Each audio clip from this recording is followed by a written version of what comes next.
Hello students, agri एफजेड institute के digital platform पर आपका हार्दिक स्वागत करता हूं। तो स्टूडेंट्स, आज अपनी बात करेंगे हमारे यहाँ टेस्ट सीरीज़ का सॉल्यूशन पर कि एग्री एफजेड इंस्टीट्यूट का जो टेस्ट रहता है वो किस प्रकार का रहता है और उसका सॉल्यूशन आपको किस प्रकार मिलेगा, ताकि आप घर बैठे तैयारी इम्प्रूवमेंट कर सकें यदि हमारे साथ जुड़ना चाहते हैं तो हमारे पास यहाँ साप्ताहिक टेस्ट सीरीज़ रहता है और इससे आप इम्प्रूवमेंट कर सकते हैं और हम आपको अकॉर्डिंग टू सिलेबस, यानी कि यूँ मानिए कि आप यदि जिस टेस्ट सीरीज़ को कर रहे हो और यदि वो टेस्ट सीरीज़ परीक्षा पैटर्न के अनुरूप आपको उसी प्रकार के क्वेश्चन दिया जाए और आप अपना उसका मूल्यांकन करते हैं तो 100% आपका सिलेक्शन होता है, ईमानदारी के साथ मेहनत करते हैं तो स्टूडेंट्स, इसी प्रकार आपको यहाँ हम डेमो के तौर पर आज एक एग्रीकल्चर का टेस्ट सॉल्यूशन करवा रहे हैं। उम्मीद करता हूँ कि आपको पसंद आएगा कि आपको यहाँ एग्री हब में टेस्ट सॉल्यूशन किस प्रकार करवाया जाता है, क्योंकि जेट, ICR, BHU और एग्रीकल्चर सुपरवाइज़र वाले स्टूडेंट्स को एग्रीकल्चर की बहुत ज़रूरत रहती है। और यहाँ उस कंडीशन पर देखा जाए तो क्योंकि आपको जिस लेवल का एग्ज़ाम है उस लेवल के अकॉर्डिंग आपको क्वेश्चन मिलना बहुत ज़रूरी है और उसमें यदि आपकी परफॉर्मेंस शानदार है तो आपका 100% सिलेक्शन होता है। तो इसी कड़ी में अपने स्टार्ट करते हैं।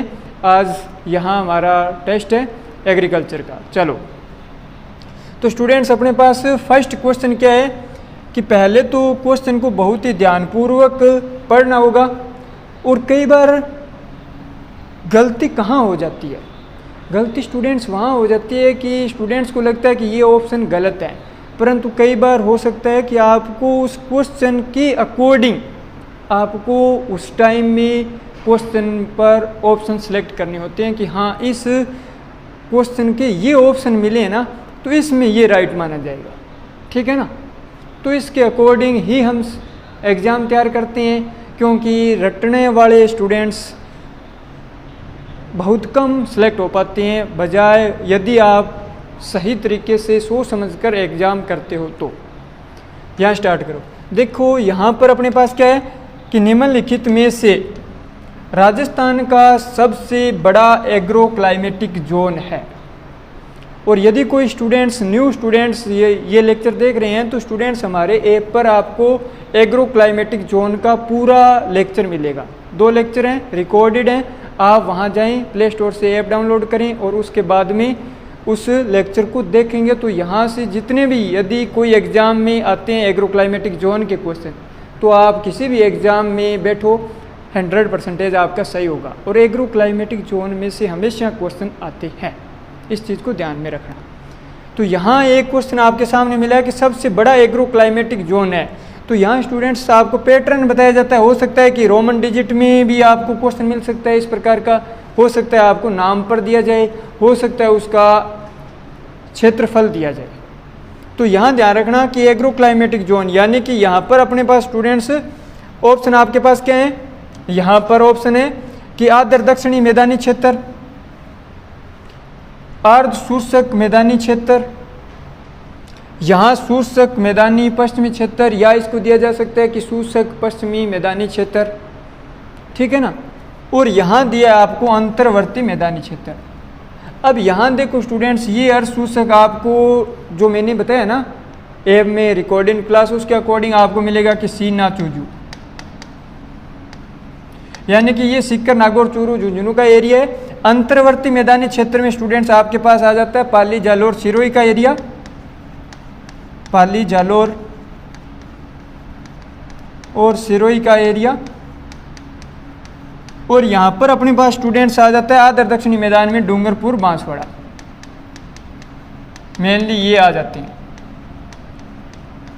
तो यहाँ आपको ध्यान होगा कि ये सबसे बड़ा एग्रो क्लाइमेटिक जोन नहीं है, क्योंकि एग्रो क्लाइमेटिक जोन में कौन सा आता है, जैसलमेर, जोबा नहीं, JB, जैसलमेर और बीकानेर आ जाता है। तो यहाँ यदि इसके कंपैरिजन के अकॉर्डिंग देखा जाए तो आपका राइट आंसर क्या जाएगा, 3 नंबर जाएगा, ठीक है ना। समझ में आया? तो यहाँ इस चीज़ का अपने पास यहाँ स्टूडेंट्स राइट आंसर क्या होगा, यहाँ पर देखें इसका राइट आंसर यहाँ पर ये हो जाएगा कौन सा, शुष्क मैदानी पश्चिमी क्षेत्र। ठीक है ना। अब बात करते हैं नेक्स्ट।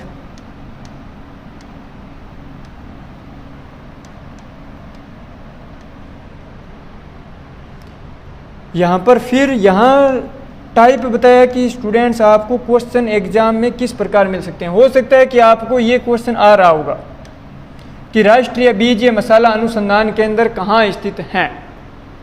ठीक है ना। तो यहाँ पर देखो first A, second A, third A या फोर्थ ए। ओके। तो यहाँ आप कहोगे कि सर ये तो हमारे को ध्यान नहीं है, क्योंकि आपको एग्रोक्लाइमेटिक जोन अच्छी तरीके से आना चाहिए। क्वेश्चन तो आ रहा था कि राष्ट्रीय बीज मसाला अनुसंधान कहाँ स्थित है, तब बीजी अजमेर में, तब बीजी अजमेर में। ठीक है ना। National research centre for seed spices. अब वैसे भी आपको याद करवा दिया कि बीज मसाला है और यहाँ तब बीजी, यदि हमारा लेक्चर देखा है तो आपको यहाँ कोई दिक्कत नहीं है, रटने वाला तो काम ही नहीं है। परंतु यहाँ देखो आपको ऑप्शन मिल गए अकॉर्डिंग टू एग्रोक्लाइमेटिक जोन। वहाँ से आपको सिलेक्ट करना थोड़ा सा हार्ड होगा। तो यहाँ देखो फर्स्ट ए। अब यहाँ हमारे लिए आप लेक्चर का जो रिकॉर्डिंग देखोगे ना तो उनमें ट्रिक जोबा, यानी कि फर्स्ट ए में जोधपुर और बाड़मेर का एरिया आता है। फिर फर्स्ट बी, फर्स्ट सी, क्योंकि फर्स्ट को अपने किस में बांटा गया, ए, बी और सी में बांटा गया है, जोबा, हग, जेबी। यहाँ फिर सेकंड ए, सेकंड ए में जोबा, हग, जेबी, सीना, चुजू, यहाँ सिक्कर, नागौर, चूरू, झुंझुनू का एरिया आ जाएगा। फिर यहाँ थर्ड ए में देखो स्टूडेंट्स क्या हो जाएगा, अजदोटो।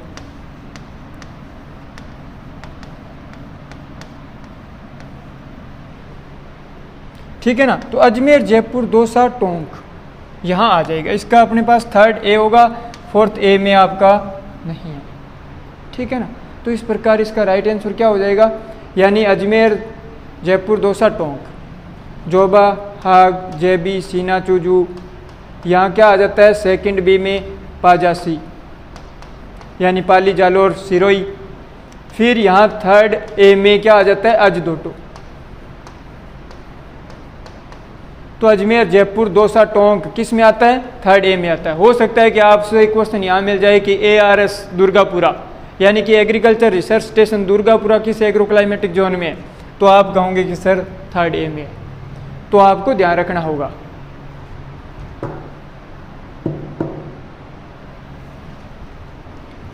तो यहाँ पर देखें, अब बात करते हैं यहाँ पर स्टूडेंट्स नेक्स्ट कि राजस्थान का कुल क्षेत्रफल है। राजस्थान का कुल क्षेत्रफल पूछ लिया। अब आप कहोगे कि सर 3,42,239 वर्ग किलोमीटर। ठीक है ना। परंतु वो स्टूडेंट्स आपको ध्यान था,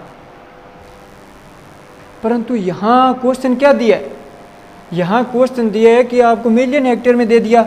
तो आपको एग्जाम पॉइंट ऑफ व्यू के दिया ना, क्योंकि ये यूनिक क्वेश्चन होते हैं जो आपको सिलेक्शन से वंचित कर सकते हैं यदि आपके कई बार ध्यान में ना हो तो। यहाँ देखो दो क्वेश्चन यहाँ कंसेप्ट करवा रहा हूँ, यानी कि 34.2 मिलियन हेक्टेयर किसका है, राजस्थान का, यदि अकॉर्डिंग टू ऑप्शन देखा जाए तो। ओके। क्योंकि 1 मिलियन में क्या होते हैं, 10 लाख। तो हो गया ना, सिंपल काम है। यहाँ देखो, अब आप कहोगे कि सर यहाँ ये स्टूडेंट्स डायरेक्ट क्वेश्चन मिलता है भारत का।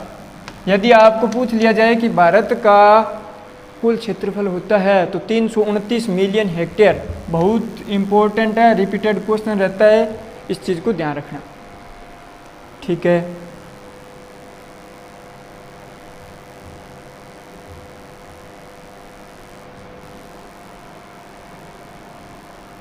अब यहाँ देखो स्टूडेंट्स अपने पास, हाँ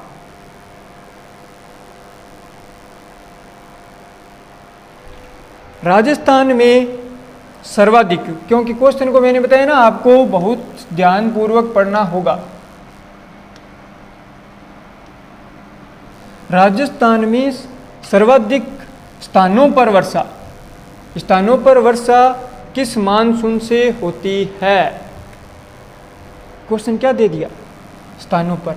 तो स्टूडेंट्स यहाँ से जितने क्वेश्चन बनते हैं उसका आपको मैं थोड़ा सा कंसेप्ट बता देता हूँ। हो सकता है आपके जेट एग्जाम में या सुपरवाइजर में क्वेश्चन क्या आ जाए कि राजस्थान में कौन सा मानसून आता है। तो स्टूडेंट्स ध्यान रखना कौन सा आता है। राजस्थान में मानसून आता है दक्षिणी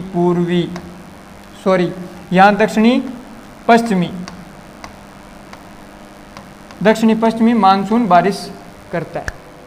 अब बात करते हैं दक्षिणी पश्चिमी मानसून बारिश कौन करेगा? अरब सागर करेगा, ठीक है ना। ये अरब सागर करेगा, परंतु ये राजस्थान के दक्षिणी हिस्से में सबसे ज़्यादा बारिश करता है, ध्यान रखना।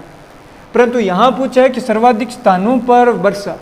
तो स्टूडेंट्स बंगाल की खाड़ी का जो मानसून है वो दक्षिणी पूर्वी मानसून रहता है और ये सर्वाधिक स्थानों पर बारिश करता है, ठीक है ना। वहीं देखा जाए तो ये जो टोटल मानसून रहता है तो अरब सागर उसका 80% बारिश करता है, ये 20% बारिश करता है। अब वहाँ देखें, फिर यहाँ से एक सिंपल क्वेश्चन आता है कि भूमध्य सागर। तो भूमध्य सागर से यदि जो पवनी आती है और वो जनवरी माह में यानी कि रबी की फसलों में जब हल्की हल्की बूंदें से बारिश होती है तो उसको नाम दिया जाता है स्टूडेंट्स, क्या दिया जाता है? मावठ, ठीक है ना।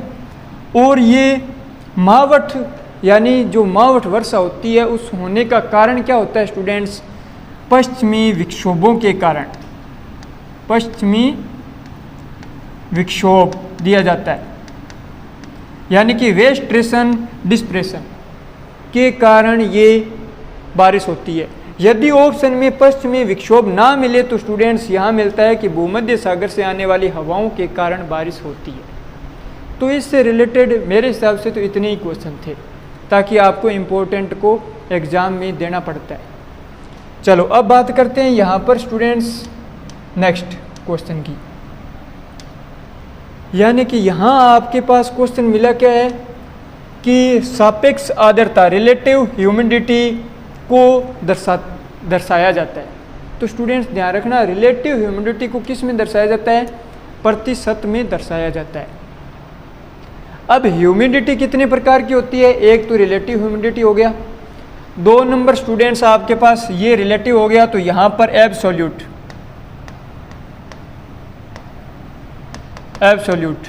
ठीक है ना, निरपेक्ष आर्द्रता। और यहीं बात करते हैं तो यहाँ स्टूडेंट्स हो जाता है स्पेसिफिक, यानी कि विशिष्ट आर्द्रता। तो विशिष्ट आर्द्रता की इकाई आपको ये याद रखना है और यहाँ पर ये याद रखना है। यानी आप कहीं एग्जाम में कंफ्यूज हो जाओ तो ध्यान रखना, स्पेसिफिक है तो वो किलो में होगा, क्योंकि वो विशेष है ना, बस इतना याद रखना, आप कंफ्यूज नहीं होंगे। तो इसका राइट आंसर ये हो गया। अब बात करते हैं यहाँ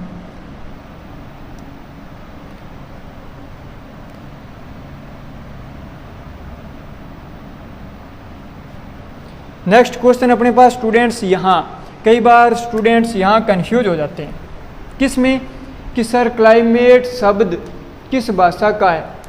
तो यहाँ स्टूडेंट्स देखो, पहले पढ़ो अरबी, ग्रीक, संस्कृत, फ्रेंच। तो यहाँ से कंसेप्ट क्या क्लियर होगा कि क्लाइमेट शब्द है किस भाषा का? ग्रीक भाषा का। परंतु यहाँ से दूसरा क्वेश्चन क्या बनता है, जहाँ से आपके दिमाग में क्वेश्चन उठा होगा कि सर ये तो लैटिन होता है। हाँ, यहाँ क्वेश्चन यदि एग्जामिनर दे कि क्लाइमेट में क्लाइमा शब्द है वो किस भाषा का है, तो स्टूडेंट्स ध्यान रखना, क्लाइमा होता है लैटिन। ओके। और अब बात करते हैं अरबी। अरबी से स्टूडेंट्स मौसम शब्द है वो मौसीम शब्द से बना है और किस भाषा का है? अरबी भाषा का है। संस्कृत भाषा का क्वेश्चन आए तो स्टूडेंट्स ध्यान रखना, शुगर कैन किस भाषा का शब्द है? संस्कृत का। और नीम किस भाषा का है? संस्कृत के निम्बा शब्द से बना है, जिसका अर्थ होता है बीमारी से निजात पाना। तो ध्यान रखना। और बात करते हैं फ्रेंच से, तो स्टूडेंट्स बहुत इंपॉर्टेंट जाएगा क्वेश्चन जो मैंने आपको वेजिटेबल गार्डन के लेक्चर में करवा रखा है, टॉर्कर शब्द, यानी कि वहाँ ट्रक शब्द है ना, ट्रक गार्डनिंग, तो ट्रक गार्डनिंग में ट्रक शब्द है वो टॉर्कर शब्द से लिया गया और किस भाषा का है, फ्रेंच भाषा का। इस चीज़ को ध्यान रखना, यहाँ से इतने ही कंसेप्ट बनते हैं। चलो अब बात करते हैं नेक्स्ट।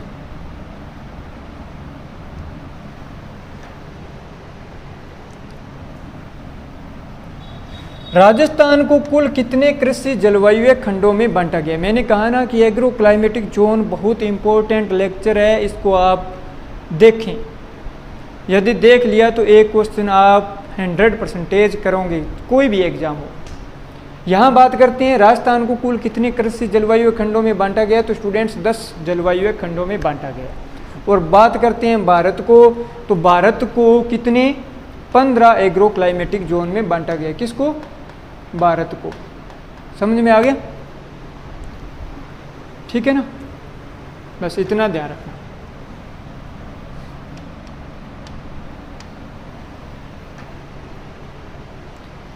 अब यहां बात करते हैं, देखो फसल के बीजों की बुआई के काम आने वाला यंत्र, ये तो जाहिर सी बात है आपको याद होगा। यानी कि देखो यहाँ सीड ड्रिल क्या होता है, इसका राइट आंसर सीड ड्रिल, यानी कि सीड कम फर्टिलाइजर ड्रिल आजकल यूज करने लगे हैं। तो यदि सीड कम फर्टिलाइजर ड्रिल और सीड ड्रिल दिया जाए तो सीड कम फर्टिलाइजर ड्रिल हो जाएगा। अब बात करते हैं, दोनों ही होते हैं वैसे तो। चलो फ्लेम गन स्टूडेंट्स क्या होता है? फ्लेम का अर्थ होता है ज्वाला, यानी कि आग बरछाने वाला। तो यहाँ आग से किसको नियंत्रण किया जाता है? खरपतवारों को। तो ये खरपतवार नियंत्रण का एक यंत्र है, खरपतवार, ठीक है ना, वीड कंट्रोल के लिए। वहीं रीपर है तो फसल को कटाई के काम आता है ये। और यहाँ मोअर है तो एक विशेष प्रकार की घास काटने वाली मशीन है। क्या? घास काटने वाली मशीन है। समझ में आ गया? बस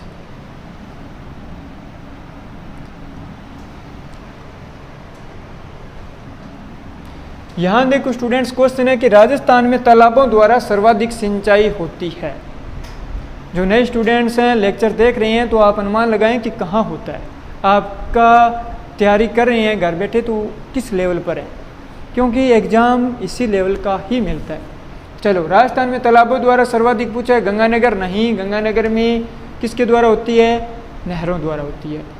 नहरों द्वारा सबसे कम कहाँ होती है? डूंगरपुर में होती है। जयपुर में कुएँ वेल्स द्वारा होती है, ठीक है ना। और वहीं बात करते हैं भीलवाड़ा, तो इसका राइट आंसर यहाँ पर भीलवाड़ा हो जाएगा। हो गया? ठीक है, ओके सर।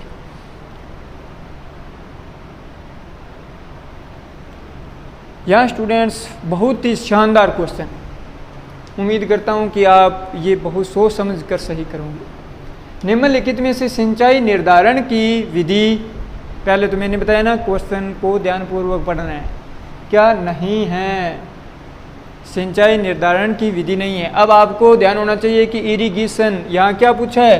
सिंचाई की विधि नहीं पूछा है, इरिगेशन शेड्यूल।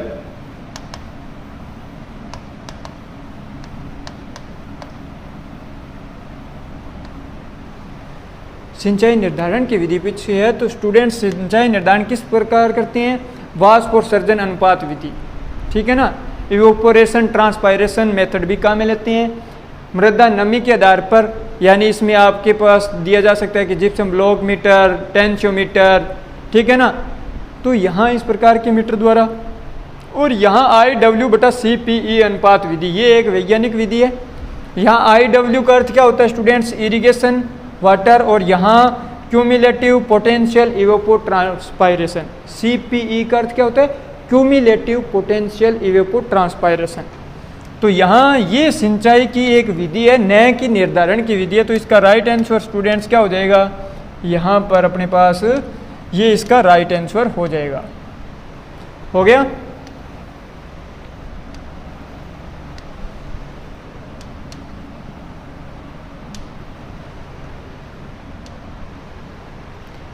अब अपने पास नेक्स्ट क्वेश्चन स्टूडेंट्स, यहाँ देखो कि निम्नलिखित में से सिंचाई की सर्वाधिक दक्षता, यानी कि इरिगेशन वाटर इफिशियंसी पूछा है।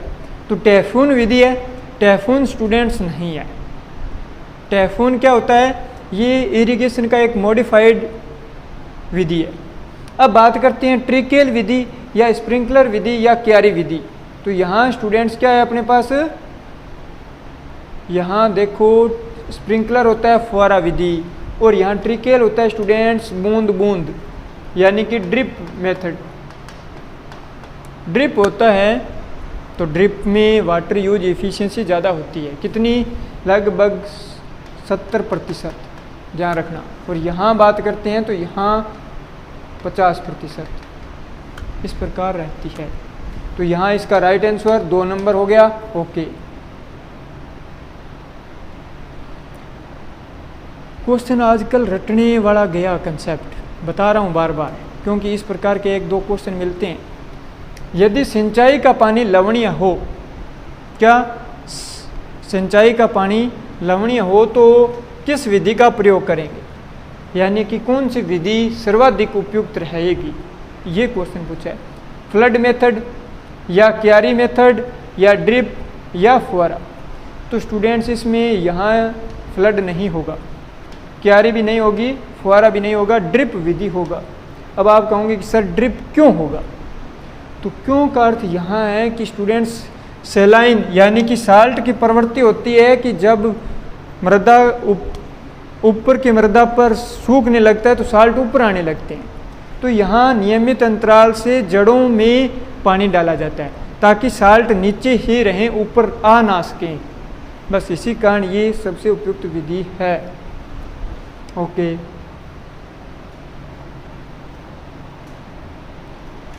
गिरिडोन है एक, आजकल ट्रेंड चेंज हो गया है क्वेश्चनों का, बस डायरेक्ट क्वेश्चन इस प्रकार आने लग गए हैं।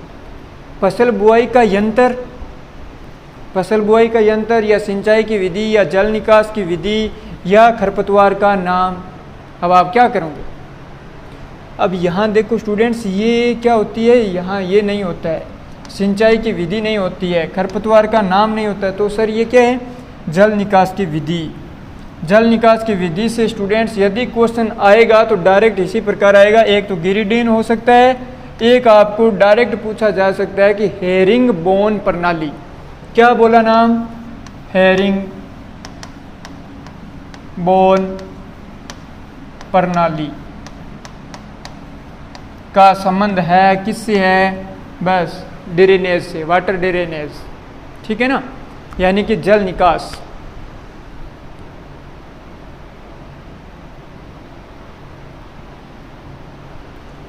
BBF सिस्टम का पूरा नाम है, क्या है, बोल्ड बेड सिस्टम। यहाँ तो F आया नहीं तो ये तो नहीं होगा।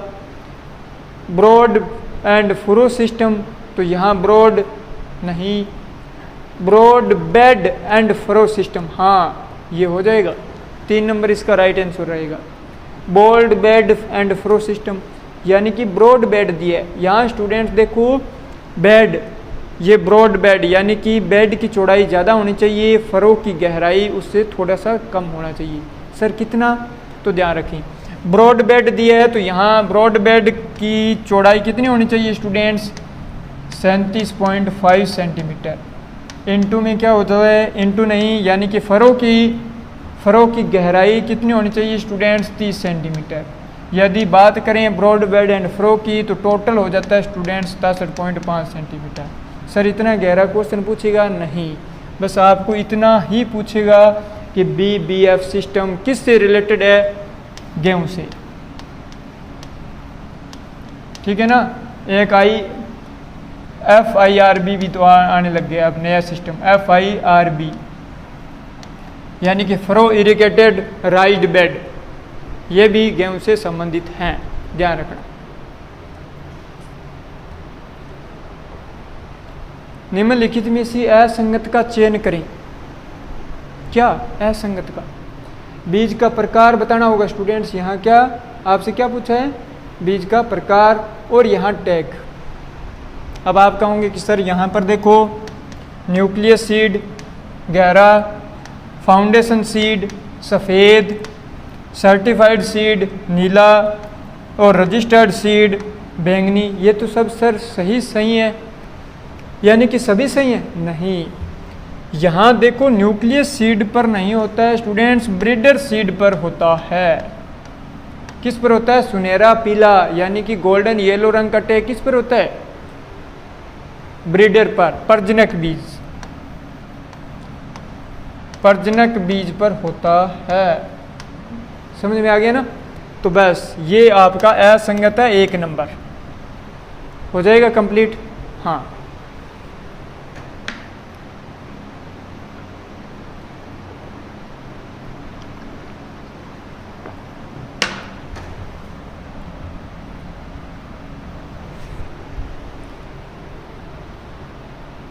अब देखो स्टूडेंट्स, आनुवंशिक रूप से शुद्ध बीज में प्रतिशत से अधिक अशुद्धियां नहीं होनी चाहिए। जेनेटिक रूप से शुद्ध सीड है तो उसमें कितना? तो स्टूडेंट्स देखो ध्यानपूर्वक 0.1% से अधिक अशुद्धियां नहीं होनी चाहिए। और वैसे आपको मैं बता देता हूं कि फिजिकल प्योरिटी भौतिक शुद्धता होती है। यदि बीजों में जो अशुद्धता पाई जाती है, इम्प्योरिटीज पाई जाती है, उसको एक नाम दिया जाता है। बस इतना याद रखना, डोकेज। ठीक है ना? क्या नाम दिया जाता है? डोकेज। ठीक है ना? वहाँ ऑप्शन क्या मिल सकता है? डॉकिंग मिल सकता है। डॉकिंग स्टूडेंट्स होता क्या है? डॉकिंग और डोकेज में कन्फ्यूज हो जाते हैं स्टूडेंट। डोकेज होता है इम्प्योरिटी, बता दिया, बीजों में पाई जाने वाली अशुद्धता डोकेज।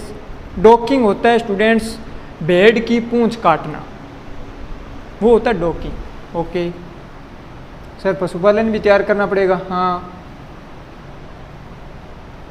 निम्नलिखित में से किस फसल के बीजों की अंकुरण क्षमता सर्वाधिक है? यानी कि देखो यहाँ पर मक्का, चावल, गेहूं, कपास, तो सबसे कम कपास की होती है स्टूडेंट्स 65%, सबसे कम।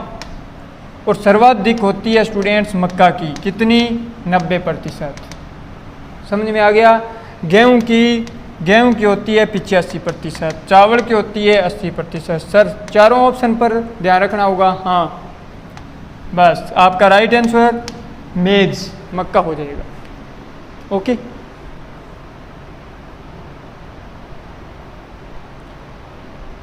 यदि दिए गए बीजों के सैंपल में शुद्धता प्रतिशत कितनी है? 85। जर्मिनेशन परसेंटेज कितना है? 90। तो स्टूडेंट्स आपको बताना है रियल वैल्यू, वास्तविक उपयोगिता का मान बताना है। अब आप कहोंगी सर रियल वैल्यू होता क्या है? क्वेश्चन आ सकता है ना? तो बस रियल वैल्यू क्या होता है? जर्मिनेशन यानी कि जेनेटिक प्योरिटी इनटू में फिजिकल प्योरिटी इनटू में क्या हुआ? 100। जेनेटिक प्योरिटी आपको दिया 85 इनटू में फिजिकल प्योरिटी यानी कि आपको यहाँ दिया क्या है? जर्मिनेशन दे दिया ना, ये भौतिक शुद्धता होना था। चलो, फिजिकल प्योरिटी होती है 90%, यहाँ बात करते हैं 100 से। बस यहाँ क्या हुआ? यहाँ नहीं गया ना, तो यहाँ देखो स्टूडेंट्स कितना है? लगभग अपने पास 9 5 45 और 9 8 72, 4 76। तो यानी कि यहाँ पर 10 से भाग दिया 76.5। तो ऑप्शन के अकॉर्डिंग स्टूडेंट्स क्या होगा? राइट ऑप्शन हो जाएगा 75। क्या हो जाएगा? 75। सर कैलकुलेशन करना भी आना चाहिए। हाँ, आना चाहिए।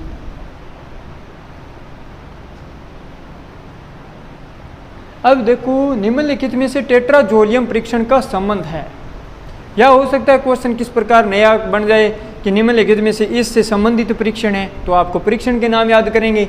और या हो सकता है क्वेश्चन दे दिया परीक्षण का तो आपको बताना होगा। सिंपल काम है। टेट्राजोलियम को कई बार इस प्रकार भी दिया जा सकता है, TZ टेस्ट का संबंध है। आप कहोगे सर ये तो करवाए नहीं एग्री क्लासेज में, तो होता है। यहाँ देखो टेट्राजोलियम, ठीक है ना, 2,4,5 ट्राइक्लोरो टेट्राजोलियम क्लोराइड, इसका पूरा नाम हो जाता है। यहाँ देखो टेट्राजोलियम परीक्षण का संबंध स्टूडेंट्स, अब देखो बीजों के ओज से नहीं, यहाँ वैग्योर टेस्ट लगता है, ओज टेस्ट, वैग्योर टेस्ट लगता है, ठीक है ना, ध्यान रखना। फिर बात करते हैं यहाँ पर अपने पास स्टूडेंट्स किसकी, यहाँ देखो बीजों की जीवितता से, हाँ बीजों की जीवितता से यही होता है। जेनेटिक प्योरिटी, आनुवंशिक शुद्धता से स्टूडेंट GOT टेस्ट लगता है। सर GOT टेस्ट क्या होता है? Grow out test. क्या? Grow out test. हाँ, बस। तो इस प्रकार उपयुक्त सभी इसका नहीं करना है, आपको राइट आंसर करना है 2 नंबर।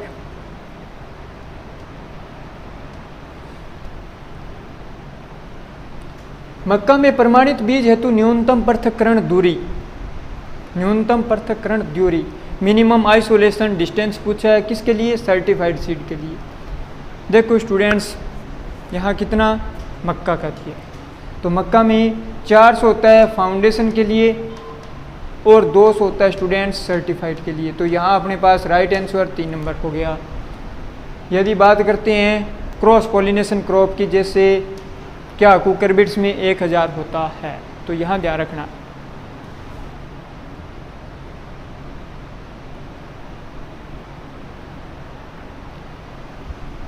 निम्नलिखित में से रबी का खरपतवार नहीं है।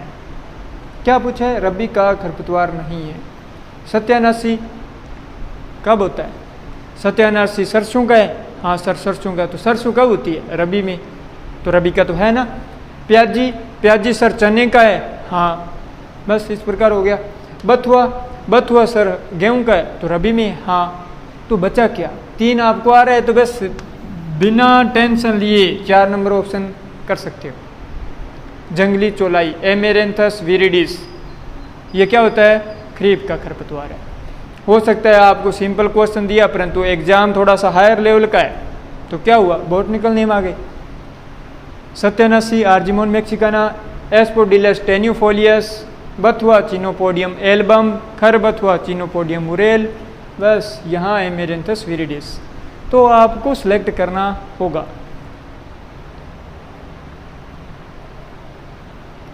अब स्टूडेंट्स देखो, मोथा का प्रवर्धन होता है, किससे होता है? तना द्वारा, पत्तियों द्वारा, सकर्स द्वारा, रनर्स द्वारा। सोचें। चलो यहाँ देखो, क्योंकि इम्पोर्टेंट को देना पड़ता है, इम्पोर्टेंट याद करें। बहुत सारे याद करने की ज़रूरत नहीं है, क्योंकि क्वेश्चन इम्पोर्टेंट में से देने हैं। यदि सुपरवाइज़र का वेटेज देखा जाए तो एग्रीकल्चर में कितने क्वेश्चन आएंगे? मात्र, वैसे तो 60 आएंगे, परंतु एग्रोनॉमी में कितने आएंगे? 20 आएंगे। हॉर्टिकल्चर 20 आएंगे। Animal husbandry. तो वेल प्लानिंग के साथ तैयारी करनी पड़ेगी आपको। यहाँ देखो स्टूडेंट्स, कस्क्यूटा, ठीक है ना। पत्तियों द्वारा पत्थर चट्टा, रनर्स द्वारा बहुत इंपॉर्टेंट है दूब घास। तो यहाँ आपके पास इंपॉर्टेंट क्या हुआ? अब आपके इंपॉर्टेंट क्या हुआ? सकर्स होता है मोथा, ठीक है ना। अंतः भूजतारी भी दिया जा सकता है। सकर्स, जैसे आपने सकर्स का एग्जाम्पल दूं तो क्या? ऑफ शूट बहुत इंपॉर्टेंट है। ऑफ शूट किसका हुआ? खजूर का। और सकर्स दूसरा बात करें, स्वाड सकर्स, तो केले का। अब स्टूडेंट्स यहाँ देखो, फसलों में अंतिम भूपरिष्करण से पूर्व, यानी कि अंतिम भूपरिष्करण से पूर्व खरपतवारनाशी का प्रयोग करना कहलाता है। प्री इमरजेंस नहीं, पोस्ट इमरजेंस नहीं, प्री प्लांट इनकॉर्पोरेशन नहीं। हुआ क्या? कोई नहीं। क्यों सर? क्योंकि यहाँ इस टर्म को नाम दिया जाता है ले बाई एप्लीकेशन, ले बाई एप्लीकेशन, ठीक है ना। कोई ना, हो गया। सर प्री इमरजेंस क्या होता है? प्री इमरजेंस होता है स्टूडेंट्स देखो, यानी कि फसल बुआई के बाद अंकुरण से पहले। क्या हुआ? बुआई के बाद अंकुरण से पहले। प्री प्लांट इनकॉर्पोरेशन में वो होते हैं, यानी कि फसल बुआई से पूर्व। अब बात करते हैं पोस्ट इमरजेंस में, तो फसल बुआई कर दिया, उसका जर्मिनेशन हो गया, उसके बाद में एप्लीकेशन किया जाता है हर्बिसाइड का। इन टर्मों को याद करना होगा।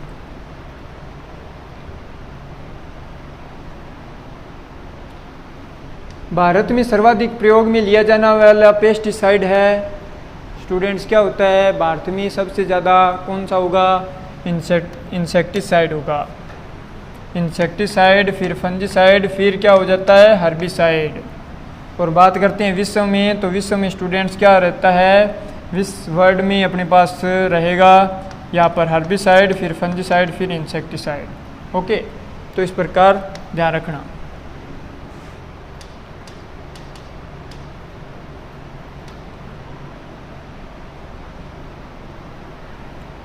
बहुत बहुत इंपॉर्टेंट क्वेश्चन। ट्राइकोडर्मा है एक, ट्राइकोडर्मा क्या है?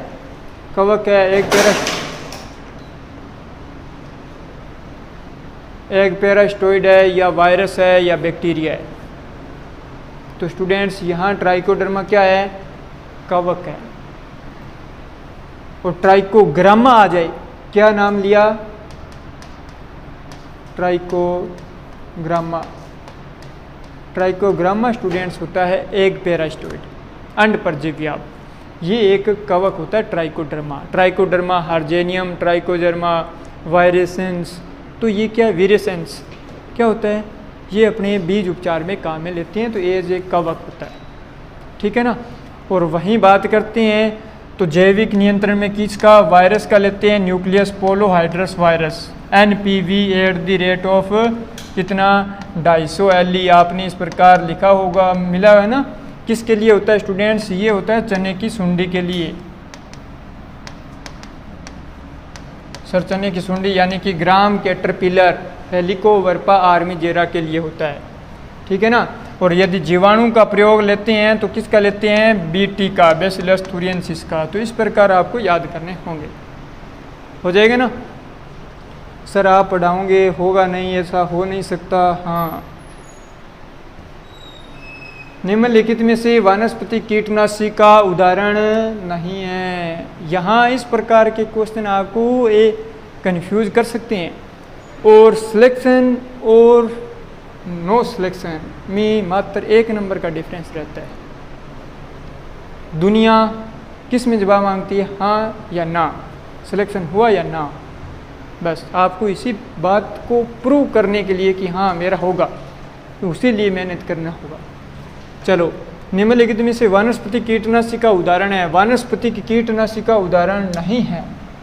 ये पायरेथ्रम होता है। पायरेथ्रम वनस्पति क्या है? यानी कि ये वृक्ष है, मान लीजिए राइनिया, ये भी है, नीम भी है।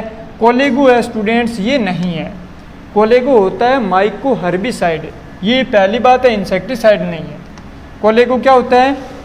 हर्बिसाइड है। कौन सा? माइको हर्बिसाइड, माइको हर्बिसाइड, यानी कि ये कवक से मिलता है। आगे समझ में। अब बात करते हैं कोलेगो किन में प्रयोग किया जाता है। तो कोलेगो, डिवाइन और बाइपोलारिस, ये 3 माइको हर्बिसाइड हैं। कोलेगो, डिवाइन और बाइपोलारिस। ये कोलेगो किस में? चावल में काम आएगा। समझ में आ गया? ठीक है।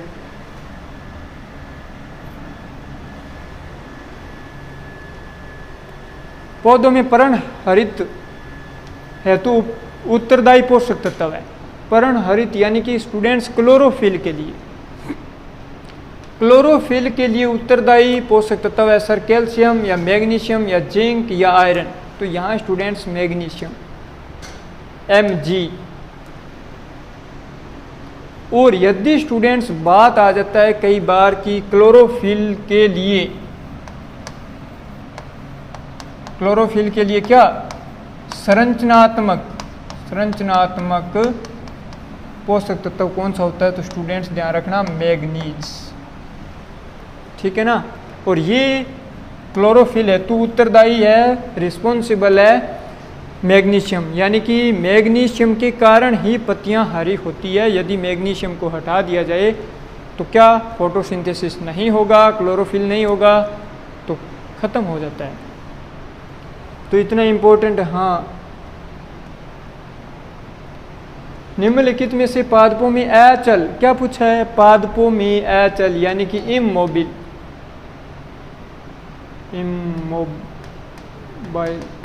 इमोबाइल पोषक तत्व। नाइट्रोजन, नाइट्रोजन तो स्टूडेंट्स होता है क्या? देखो मान लीजिए ये कोई प्लांट है, तो यहाँ ऊपर की पत्तियों में जो पाए जाएंगे पोषक तत्व, तो वो आगे कहाँ जाएंगे?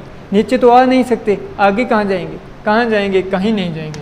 तो ऊपर ही ऊपर क्या पाया जाता है? कैल्शियम और बोरॉन पाए जाते हैं, यदि आपने पढ़ा होगा तो, ठीक है ना।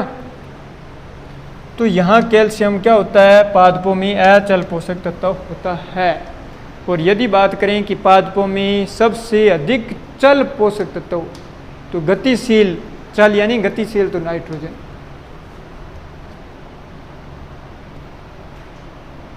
फिर बात करते हैं गन्ना में फाइलाब्लाइट की कमी से। गन्ना में फाइलाब्लाइट किसकी कमी से होता है? तो यहाँ से jet ICR BHU agriculture supervisor वाले बच्चे ध्यान दें, क्योंकि ये चारों में बहुत इंपॉर्टेंट है और यहाँ से आपको क्वेश्चन मिलता है। क्या मिलता है कि फाइलाब्लाइट किससे? सर यहाँ हमने क्लियर कट कर दिया, जिंक से तो नहीं होगा। अब बात करते हैं मोलिब्डेनम या मैग्नीशियम। सर मोलिब्डेनम नहीं होगा, हमने सेलेक्ट कर लिया। अब ये करें या ये करें या ये करें, तो स्टूडेंट्स फाइलाब्लाइट होता है मैग्नीज की कमी से। मैग्नीज की कमी से ध्यान रखना, मटर का मार्स स्पॉट हो गया, गन्ने का फाइलाब्लाइट हो गया, और O8 जेई का क्या हो जाता है? Grey spike. ठीक है ना। अब यहाँ मोलिब्डेनम से जेट वाले बच्चों को बहुत इंपॉर्टेंट वीप टेल यानी कि फूल गोभी, कॉलीफ्लावर का होता है वीप टेल रोग मोलिब्डेनम की कमी से होता है। और मोलिब्डेनम एकमात्र ऐसा पोषक तत्व है जो pH घटने पर घटता है, उसकी उपलब्धता घटती है, और pH बढ़ने पर उसकी उपलब्धता बढ़ती है। तो स्टूडेंट ध्यान रखना कि फूल गोभी में वीप टेल रोग किन मृदाओं में होगा? आपका क्वेश्चन रहेगा कि सर अम्लीय मृदा में मोलिब्डेनम की मात्रा कम होगी, तो ध्यान रखना अम्लीय मृदा में ही होती है। ओके। जिंक की कमी से बात करते हैं तो स्टूडेंट्स क्या धान का खेरा रोग इंपॉर्टेंट रहता है।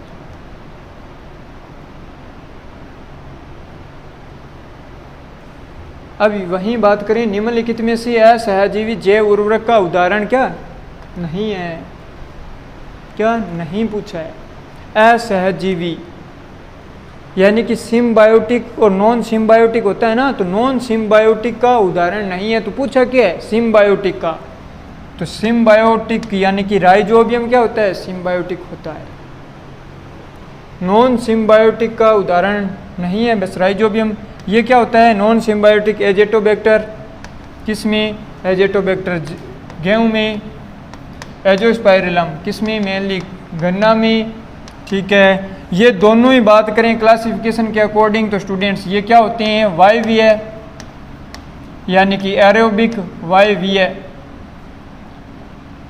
ठीक है ना, एरोबिक।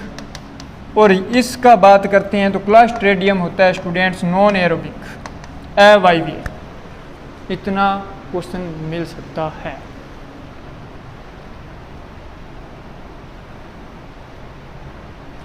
निम्नलिखित में से सांद्र कार्बनिक खाद का उदाहरण है? कंसंट्रेटेड पूछा है, सांद्र कार्बनिक कंपोस्ट, वर्मी कंपोस्ट, गोबर की खाद। ये क्या है? ये बल्क ऑर्गेनिक मैटर है यानी कि स्थूल कार्बनिक खाद के उदाहरण है ये। तो यहाँ सांद्र कार्बनिक का क्या हो जाएगा? रक्त चूर्ण हो जाएगा।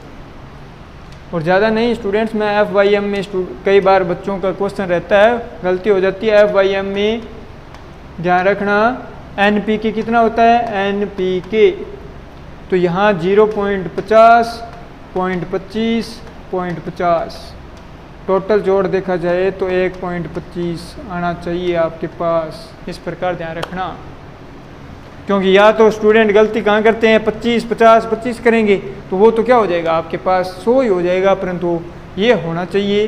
तो बस इतना ध्यान रखें।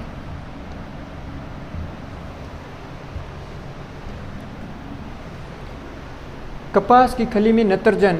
सर कपास क्यों पूछा? ज़्यादातर तो नाइट्रोजन पूछा जाता है। किसका? मूंगफली का। याद करवा देता हूँ, सबसे ज़्यादा किस में होता है? मूंगफली में। ग्राउंड नट में 7.29 होता है। ठीक है, फिर मूंगफली हो गया। फिर यहाँ पर अपने पास क्या हो जाएगा? क्या हो जाएगा? यहाँ स्टूडेंट्स हो जाएगा अपने पास तिल, सीसम। यहाँ क्या हो जाता है? 5.2 स्टूडेंट्स किसका हो जाएगा? सरसों। सर ये 4.2 किसका होता है? सर ये तो अरंडी का होता है ना। हाँ अरंडी का होता है। कपास का सर कितना होता है? 40 होता है। तो 40 यहाँ ऑप्शन के अकॉर्डिंग क्या हो जाएगा? 4 नंबर ऑप्शन आपका राइट हो जाएगा। इसीलिए तो कह रहा हूँ कि रटना नहीं है, आप एग्ज़ाम के अकॉर्डिंग क्वेश्चन करना सीखें, क्या पूछा है बस उतना ही उत्तर दें, सोच समझ कर दें। निम्नलिखित में से किस उर्वरक का निर्माण भारत में नहीं होता, यानी कि भारत ऑलरेडी इंपोर्ट ही करता है उस उर्वरक का, तो ध्यान रखें। नाइट्रोजन का नहीं, बहुत सारी होती है। यहाँ पोटास, तो इसका राइट आंसर है पोटेशियम उर्वरक, पर निर्यात ही करता है।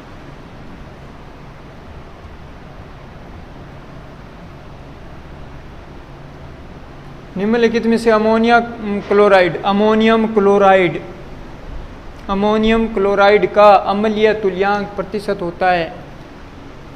अम्लीय तुल्यांक क्या होता है, यानी कि स्टूडेंट्स कोई अम्लीय मृदा है, ठीक है, उसको उदासीन करने के लिए, तो उदासीन करने के लिए कितना क्षार की आवश्यकता रहेगी, तो इस प्रकार को क्या कहते हैं, एसिडिटी इक्विवेलेंट कहते हैं, यानी कि अम्लीय तुल्यांक। तो यहाँ स्टूडेंट्स आपको क्वेश्चन क्या है कि यदि एनहाइड्रस अमोनिया की बात करें, निर्जल अमोनिया तो 148 होता है, 128 इसका अमोनियम क्लोराइड का रहता है, अमोनियम सल्फेट का 110 होता है अमोनियम सल्फेट, और वहीं बात करते हैं तो ये 80 अपने पास किसका रहेगा, यानी 77 से 80 स्टूडेंट्स रहता है यूरिया, ठीक है ना। तो इम्पोर्टेंट क्वेश्चन बनता है।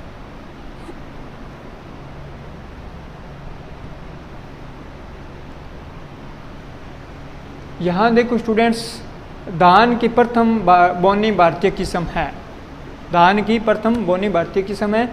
तो यहाँ इंडियन ड्वार्फ वैरायटी पूछा है, तो ये कौन सी है, जया, जगन्नाथ नहीं है। जगन्नाथ स्टूडेंट्स क्या है, म्यूटेंट यानी कि उत्परिवर्तित वैरायटी है। IR8 क्या होती है, विश्व की है।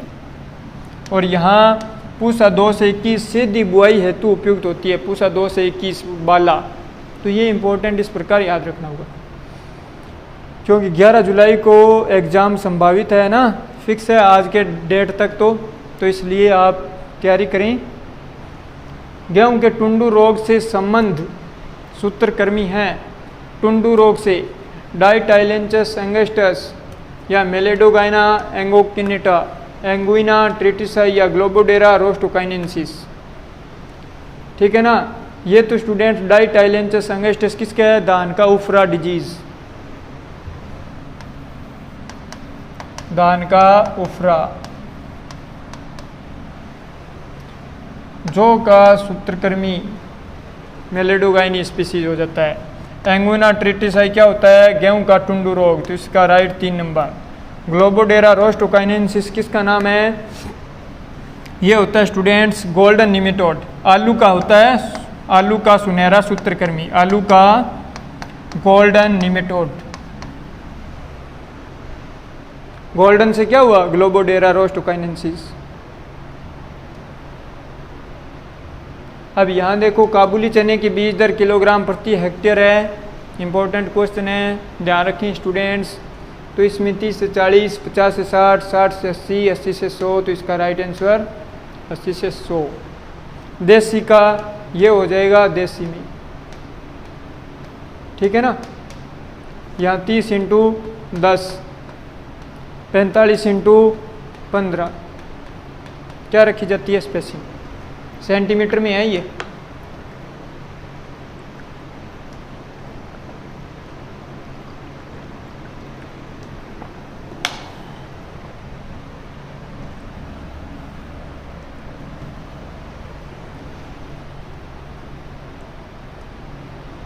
मोठ का उत्पत्ति स्थान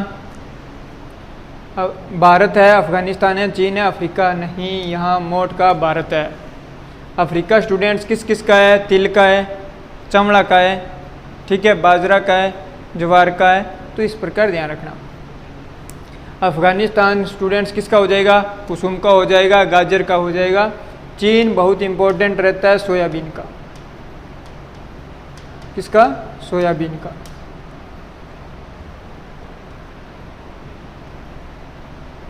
और बहुत इंपॉर्टेंट क्वेश्चन, सूर्यमुखी का संबंध है इरिडेसी से, मालवेसी से, लाइनेसी से, कंपोजिटी से। तो स्टूडेंट्स 1 बाय 1 करते हैं ना तो ध्यान गलती नहीं होती है। मालवेसी कपास, लाइनेसी अलसी, लाइनम यूसिटेटिसिमम लाइनेसी। अब इरिडेसी किसका हो जाता है स्टूडेंट्स? गेंदा स्टूडेंट्स हो जाता है कंपोजिटी। इरिडेसी हो जाता है अपने पास क्राइसेंथेमम का, और कंपोजिटी हो जाता है स्टूडेंट्स किसका? सूरजमुखी का कंपोजिटी या एस्ट्रेसी।